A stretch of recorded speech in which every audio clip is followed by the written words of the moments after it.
오늘 우리 함께 묵상할 말씀은 레위기 26장 27절에서 39절의 말씀입니다.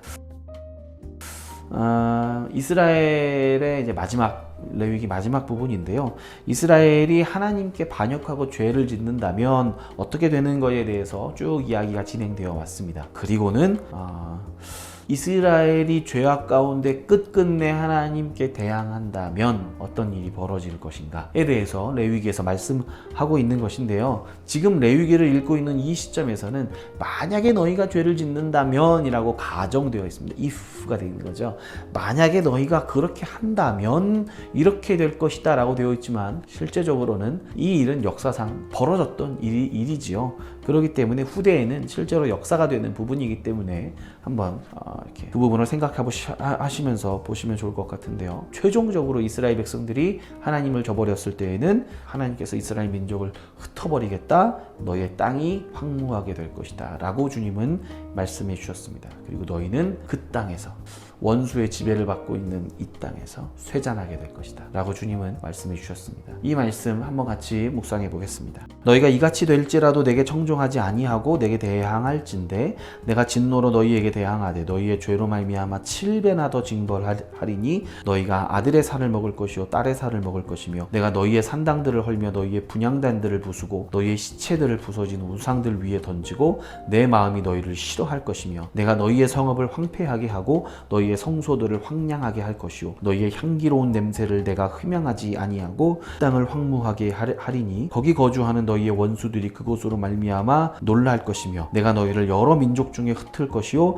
내가 칼을 빼어 너희를 따르게 하리니 너희의 땅이 황무하여 너희의 성읍이 황폐하리라. 너희가 원수의 땅에 살 동안에 너희의 본토가 황무할 것이므로 땅이 안식을 누릴 것이라. 그때에 땅이 안식을 누리리니 너희가 그 땅에 거주하는 동안 너희가 안식할 때에 땅은 쉬지 못하였으나 그 땅이 황무할 동안에는 쉬게 되리라. 너희 남은 자에게는 그 원수들의 땅에서 내가 그들의 마음을 약하게 하리니 그들은 바람에 불린 잎사귀 소리에도 놀라 도망가기를 칼을 피하여 도망하듯 할 것이요 쫓는 자가 없어도 엎드러질 것이라. 그들은 쫓는 자가 없어도 칼 앞에 있음같이 서로 짓밟혀 넘어지리니 너희가 원수들을 맞설 힘이 없을 것이요 너희가 여러 민족 중에서 망하리니 너희의 원수들의 땅이 너희를 삼킬 것이며 너희 남은 자가 너희의 원수들의 땅에서 자기의 죄로 말미암아 쇠잔하며 그 조상의 죄로 말미암아 그 조상같이 쇠잔하리라. 아멘.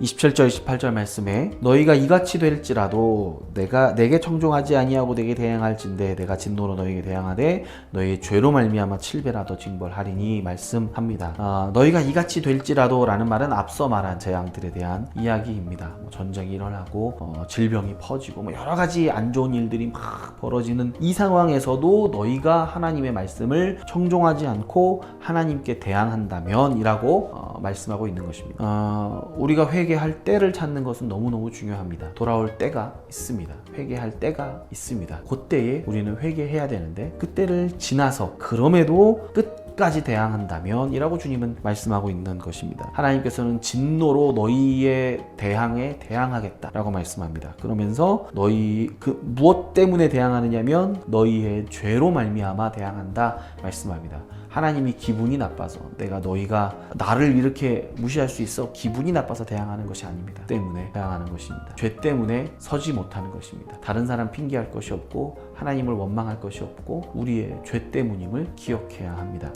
죄는 하나님과 우리를 대적하게 만듭니다. 하나님과 우리의 벽을 쌓는 정도가 아니라 대적하게 만듭니다. 그래서 성경에서 로마서 8장에서 너희가 아직 죄인 되었을 때에 라고 말하는데 그 다음 구절은 너희가 하나님과 원수 되었을 때에 라고 말합니다. 에베소서 2장에서도 비슷한 말씀이 나옵니다. 너희는 본래 진노의 자녀이었더니 라고 말합니다. 하나님과 우리는 우리가 죄 가운데 있을 때는 대적하는 사이입니다. 우리는 죄를 지을 때마다 하나님을 적으로 돌리고 있는 것입니다. 물론 그 모든 것을 이기시고 우리를 사랑하시고 구원자를 베풀어 주신 예수님 때문에 예수님을 믿는 우리에게는 그런 일이 더 이상 벌어지지 않고 하나님 편에서도 더 이상 이 문제를 책임을 지거나 징벌하겠다 그렇게 하시진 않으시지만 우리는 하나님 앞에 이 죄 가운데 두렵고 떨림으로 서야 합니다. 중요한 말씀이 나옵니다. 죄 가운데 끝끝내 대항하는 이스라엘 백성에게 하나님이 하신 말씀, 제가 이 말씀 통틀어서 제일 가슴 아팠던 말씀이 이 말씀입니다. 내 마음이 너희를 싫어할 것입니다. 우리 주님이 이스라엘 백성들을 내가 너희가 끝끝내 대항할 때 내 마음이 너를 싫어할 것이다, 이렇게 말씀하신 것은 굉장히 드문 일입니다. 하나님이 레위기에서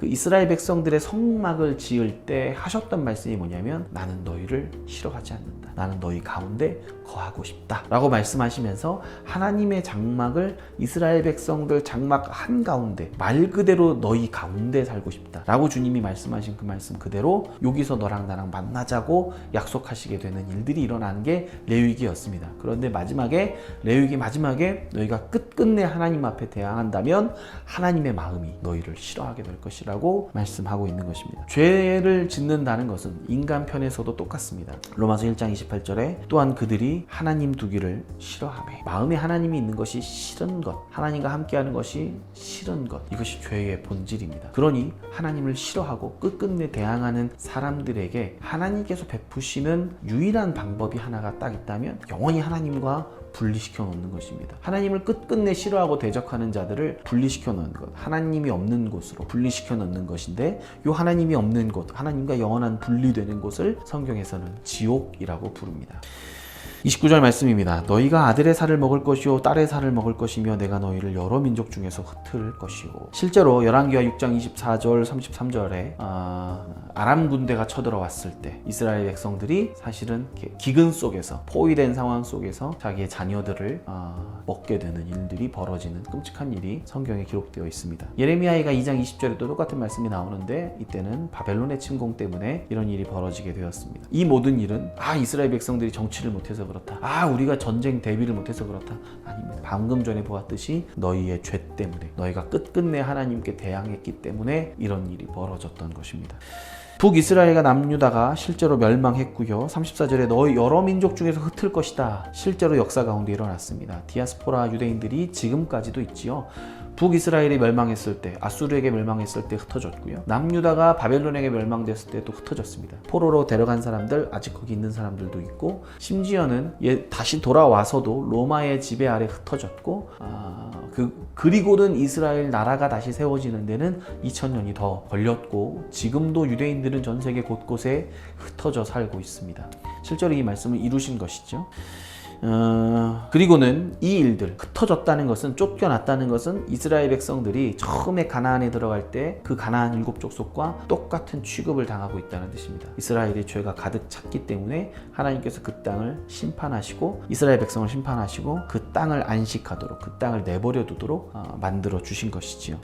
남은 자가 너희의 원수들의 땅에서 쇠잔하게 될 것이다. 주님이 이렇게 말씀합니다. 하나님을 끝끝내 대항하는 사람들의 말로가 쇠잔함입니다. 쇠잔한다는 말은 녹다, 썩어지다, 없어지다 라는 뜻입니다. 그래서 성경 말씀, 오늘 말씀에는 원수가 일어나도 전혀 대항할 힘이 없도록 완전히 녹아버릴 것이다 라고 주님은 말씀하셨는데, 실제로 예수님 당시에 이스라엘 백성이 이런 상태였습니다. 실제로 끝끝내 대항했지만 로마에 그냥 아주 가볍게 제압이 되어버렸고요. 그 다음부터는 다시 일어날 힘을 절대로 갖지 못하게 되는 일들이 2000년 동안 반복되게 됩니다. 하나님을 대항할 때 우리의 운명이 그렇습니다. 쇠잔하게 될 것입니다. 같이 묵상 질문을 통해 묵상해 보도록 하겠습니다.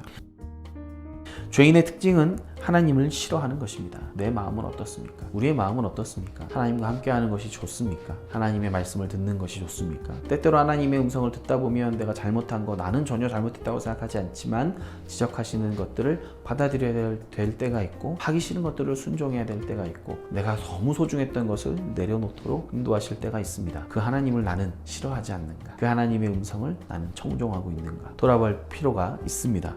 이스라엘과 가나안의 본질은 똑같음이 이스라엘의 역사로 증명되었습니다. 은혜 없인 죄인일 뿐입니다. 오늘의 은혜를 구합시다. 이스라엘 백성들, 가나안 사람들과 똑같은 운명의 굴레 속에서, 이 말은 너무 불교적이죠. 똑같은 운명 속에서 죄악이 가득 참으로 심판받는 이 일들을 똑같이 겪게 됩니다. 하나님을 마음에 싫어하고 끝끝내 대적함으로 비참한 지경에 이르는 것이 이스라엘 백성들이었습니다.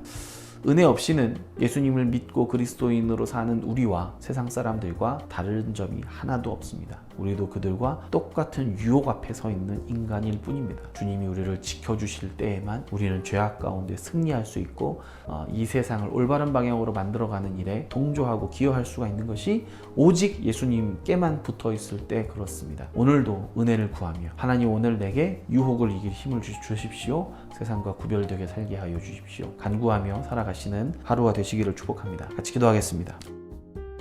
거룩하신 하나님, 주님의 은혜가 오늘도 필요합니다. 주의 은혜로 구별된 삶 살아가게 하시고 주의 음성에 귀를 기울이며 주님을 사모하는 마음을 허락하여 주옵소서. 예수님의 이름으로 기도합니다. 아멘.